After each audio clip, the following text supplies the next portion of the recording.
In the near future, 8 gamers receive mysterious messages inviting them to participate in a new game called the Call Up, which promises a prize of $100,000. They go to the 25th floor of a fancy building in the city, and once everyone has arrived, a robot voice tells them to sign in on a tablet. Then they're asked to put all their clothes and personal objects in the lockers and to wear the provided motion capture suits.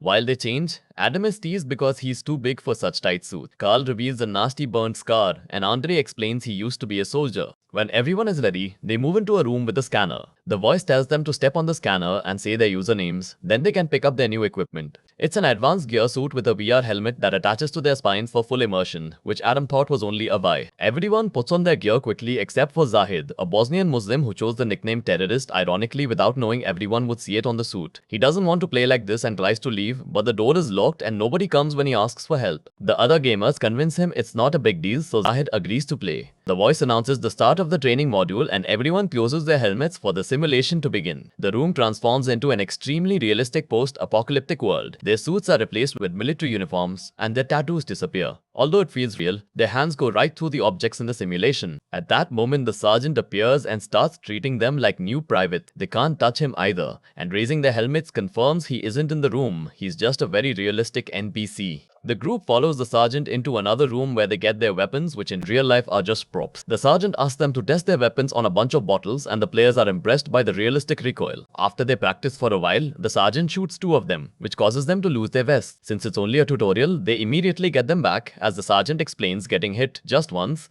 means losing their protection and leaving them exposed.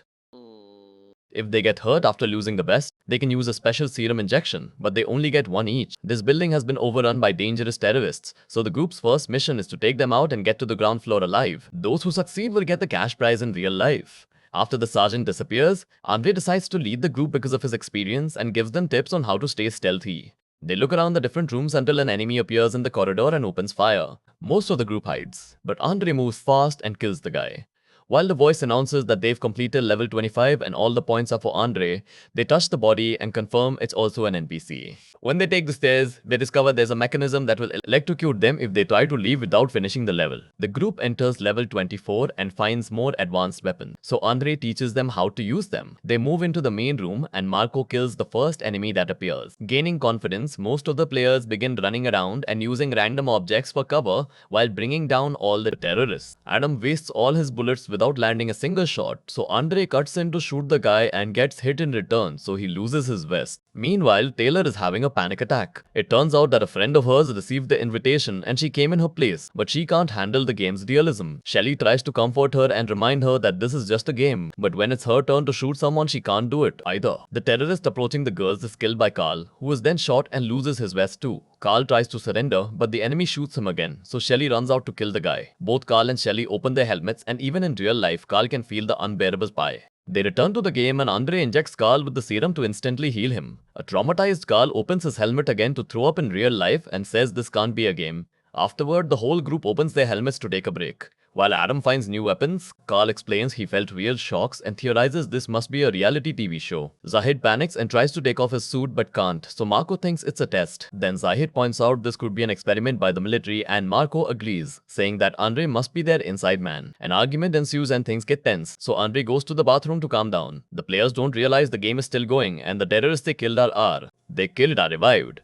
One of them corners Andre in the bathroom and he only gets to close his helmet before he gets shot down. He wants to heal himself, but he's already used the serum on Carl. The others hear noises and close their helmets too, only for Edward to immediately get shot down. The group runs to hide and Taylor tries taking the stairs. But the level isn't completed yet, so she's blocked. Soon the terrorists are opening fire and the team defends themselves the best they can. Edward heals himself with a serum while Andre drags his bleeding body through the corridors. When Adam throws a grenade, he kills all the remaining enemies and the level is finally over, with Adam taking the high score. Without the gunshots, the team can finally hear Andre asking for help. At that moment, Andre opens his helmet and hears the timer before his brain is electrocuted, causing him to convulse for several minutes. By the time the others find him, Andre is already dead. Shelly tries doing CPR to no avail. The voice announces they can proceed to the next level, but the group doesn't want to play anymore. They notice some blood on the ground and realize the helmet killed Andre, so they try to take them off. But it's impossible. Zahid panics and grabs a fire extinguisher as he asks for help with the test. Carl volunteers and hits Zahid with the extinguisher a couple of times, but the helmet still won't come off. At that moment, they're called into the game by the sergeant, who walks right through Carl before kicking Zahid a few times to punish him for breaking the rules. Since the sergeant warns them about punishments for not playing, the group has no choice but to keep moving. They go through several levels without much trouble, although on each floor they must learn to use new weapons and deal with new game mechanics. In the room with the gas leak, they can't use fire weapons and instead they have to get knives to fight hand to hand. Having to kill someone face to face makes Taylor's anxiety worse, and Shelly promises her she'll get her out of there. As they continue to go down, most of the team loses their vests. During a serious gunfight, both Carl and Adam get shot down, so Shelly and Marco help them with their serums. A few hours later, the group takes a break and discovers it's nighttime in real life. Tired of being in the game, they use various objects to start hitting the windows, and Zahid manages to crack the glass using a cart. At that moment, the sergeant appears again and starts beating Zahid up with much more strength than last time. Zahid tries to run away by taking the stairs, but the sergeant kicks him down and the resulting fall causes Zahid to break a leg. Before leaving, the sergeant announces that the next person who tries to escape will be killed. The teen rescues Zahid and notices that that wound is in real life but not in the game, so they can't use the serum. The computer voice reminds them that they need to move, so Zahid asks them to hide him and leave without him. The group puts him down behind some furniture, and minutes after they leave, Zahid dies of blood loss. On the next level, Marco argues with the others over the new weapons, and the distraction allows a hidden enemy to shoot him in the rear. While the team fires back, Taylor runs to hide in a bathroom stall.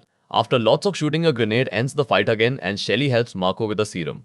The team realizes Taylor is missing and goes looking for her. A terrorist appears in the bathroom and starts checking the stalls one by one. Shelly hears him, so she bursts through the door and stabs the guy first. The level ends and Edward gets the high score, putting him in first place on the board. While taking a break, the team discusses their lives and realizes all of them have no family, which means they were chosen because nobody would look for them. This way, they can get killed and the company won't get consequences. The group moves to the next level and finds the sergeant beating up a hostage. He explains there's a bomb in the basement that will blow up the building and kill them all if they don't stop it soon. The only way to disarm it is to get the code from the hostage. Since the guy is connected to voltage transmitters, Edward doesn't hesitate to start electrocuting him without mercy. After begging for his life to no avail, the terrorist says a word and Adam writes it on the computer. However, this actually activates the bomb and there are only 30 minutes to manually override it before it explodes. While the sergeant leaves, the hostage laughs at them and Taylor kills him.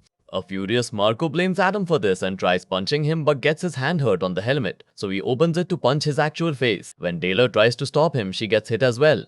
At that moment, the sergeant's yelling voice can be heard saying he's holding the elevator door open.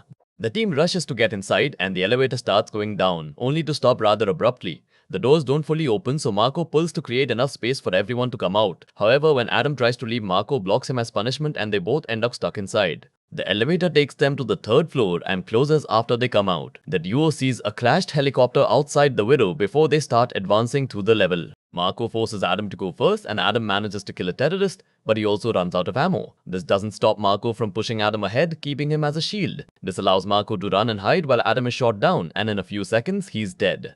With only 15 minutes left, Marco has a breakdown, but he doesn't hesitate to move when the voice announces this level is finished. Meanwhile, on the fourth floor, the rest of the team finds some weapons and starts searching the area. Suddenly, a terrorist throws a smoke grenade and Carl has to step back as he has a panic attack.